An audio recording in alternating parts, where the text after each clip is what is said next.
Ayan, good morning. Ito, share ko sa inyo, no. Ang problema nito is aircon.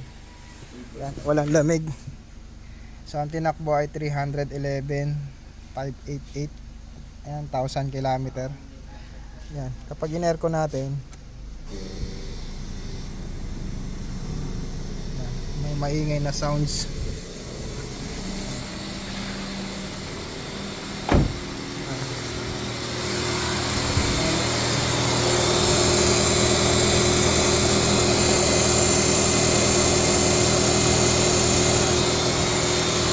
Merong maingay na sounds sa aircon tapos walang lamig.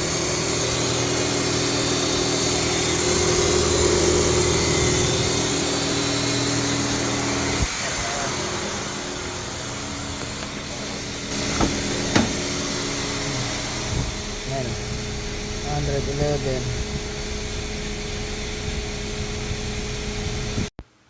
So ito guys yung compressor ni sir. Ayan, kung makikita nyo, kulay itim yung nandun sa loob.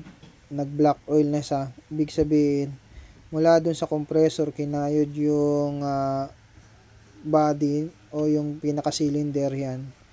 Nasunog, naging black oil na. Ayan no. Kulay itim yan sa ano ko. Kamay ko. Ayan no. Makikita nyo kulay itim. Yan. Yan ang mangyayari kapag mayroon kayong sirang compressor ng Nissan Almera. Mangingitim ang buong system, kakalat yung black oil.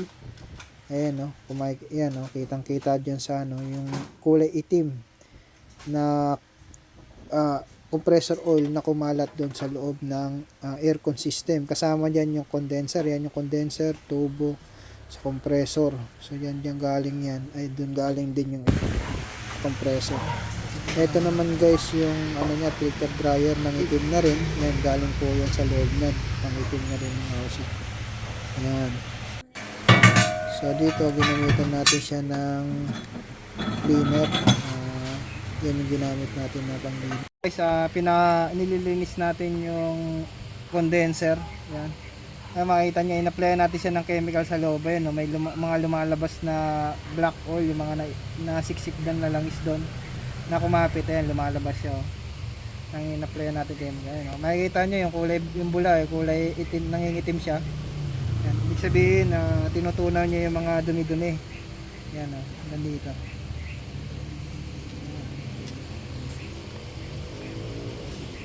Spray pa natin.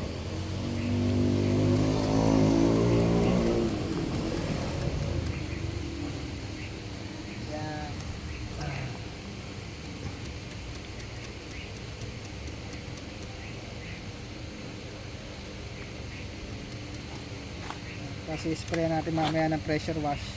Tapos ang pang-final natin dyan is yung cleaner ng ano, ng condenser. Kasi pag ganitong in-spray may tubig yan eh. Kailangan tuyong-tuyo yan o walang halong tubig dito sa condenser natin bago natin siya ikabit. So, makikita nyo nangingitim yung bula. Ibig sabihin nilalabas niya yung mga natitira pang dumi o yung black oil na kumapit sa loob ng condenser. Nilalabas niya dito sa ilalim. Yan.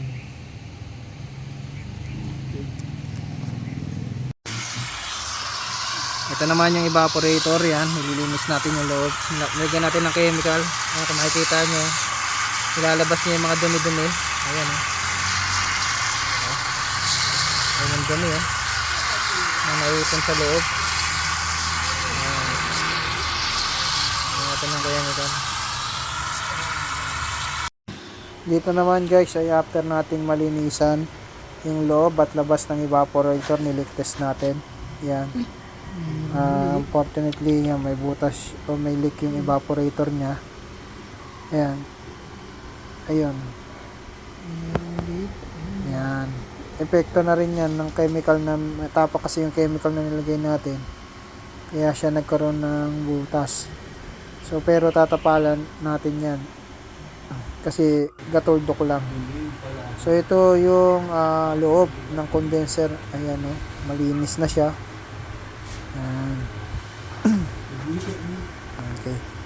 linis natin siya ng maigi para at least walang natirang mga kumalat na black oil sa loob ng condenser. Ayan. So ang ginamit ko diyang chemical guys para malinis talaga ng gusto is yung coil cleaner. Ayan. Tunaw talaga yung mga dumi-dumi dun sa loob kapag yun ang pinanlinis. Ayan.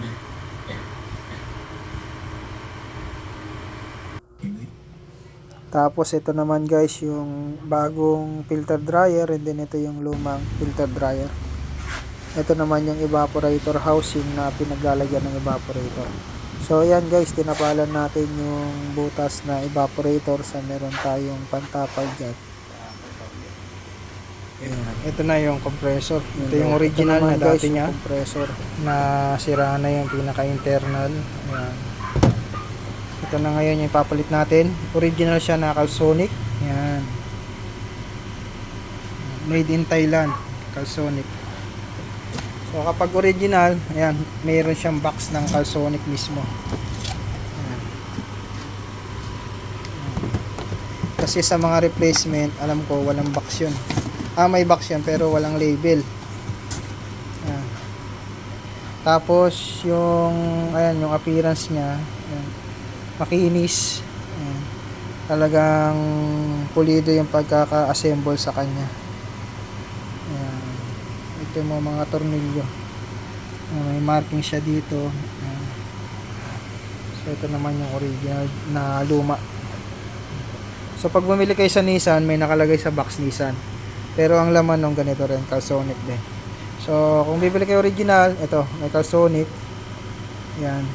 Sa replacement, walang ganyan yung effect ng butas na yan.